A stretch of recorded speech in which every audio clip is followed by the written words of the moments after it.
More news coming out of the Star Wars The Old Republic Guild Summit today. What's up, everybody? I'm Gary Gannon.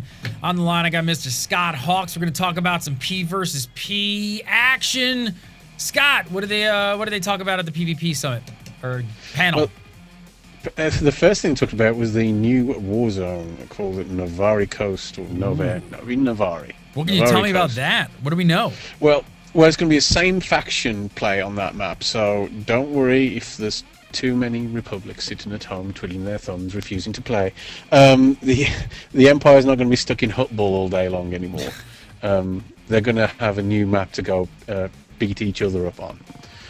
And what we've seen about it is it's a 3-point domination map, kind of in the same vein to some extent of the Civil War on Alderaan. So it's a nice, clear, laid-out map. You got big laser cannon turrets going off, fighting over those, and blowing up a shield, and general mayhem and fun stuff like that. Do you think they're only doing the same faction thing only because of the faction imbalances we're seeing on servers, or do you think it completely makes sense for the Warzone? I think it's completely because of the faction imbalance. I was gonna say, it sounds like why are we fighting our same faction on this style like map? It just sounds weird. Yeah, it's I don't think it's got. I think it's simply down to people complaining. Hey, I've done Hutball for the last 10 games in a row, and I want to do something else. And they're like, we don't have a fix for this faction imbalance as of yet, so we'll just do this for now, and then later on maybe we'll just open it up for everybody. Yes, essentially, and their response to faction imbalance is an interesting one, in that, oh well, we think the legacy system will partly fix it, which means that they don't quite understand, I think, what's going on. Anyway, that's just me.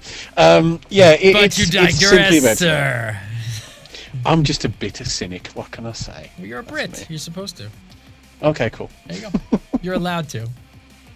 What do we know about we've been hearing about this system to deter AFKers in war zones, to kick them, to ban them, what are they doing? We're going to be able to vote kick, which is always a good thing. Well, except when, you've got too many people from the same guild who start abusing it. But hey, that's a different matter.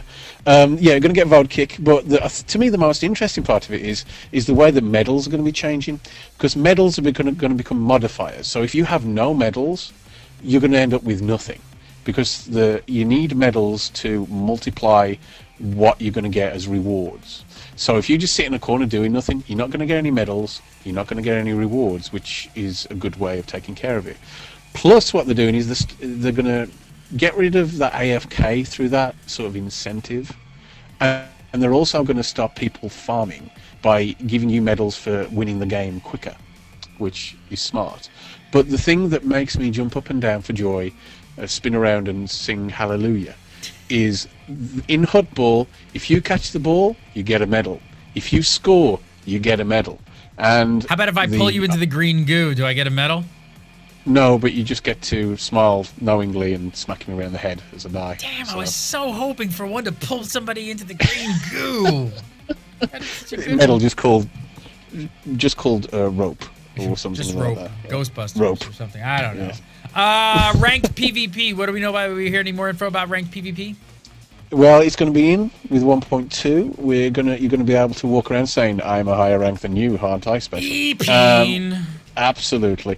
There's going to be new tiers of gear for people to earn, and you're going to have the War Hero set, so you can walk around and literally say I'm a war hero. Did they show any of that off? Did we see any of that artwork? Not really, no. They've been a bit stingy on the old visuals of it, but they did talk about there's going to be a few different sets.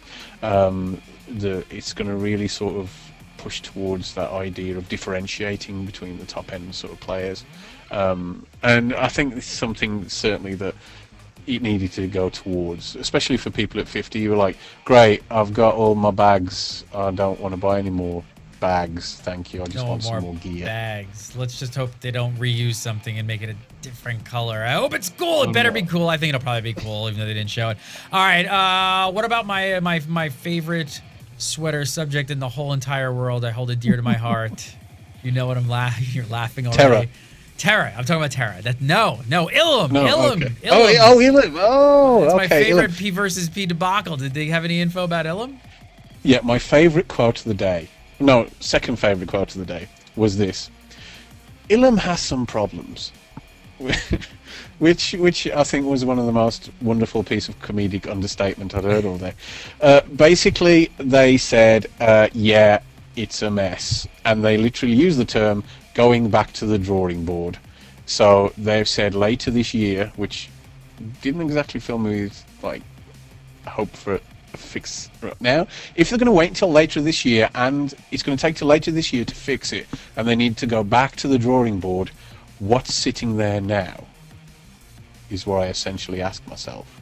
Pile of poop. That's exactly what I answered to myself too. Pile of poo. Well, I mean, I don't know. I gotta say, bravo. They gotta go back to the drawing board. Get it right. Go back. You know, just admit the failure on that one because what it was, and let's see. I can't wait for Ilum 2.0. What a story that's gonna be. Absolutely. I'd say at least they've owned up and said, hands up, guys.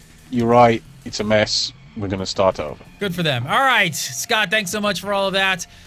For all your Star Wars The Old Republic news, keep it locked in right here to Gamebreaker TV all day, every day. And be sure to watch our show with Mr. Larry Everett and Justin Lowe, Darth Hater, Massively.com. It's called The Republic. We do it live every Monday at 6 PDT, and we'll see you next time.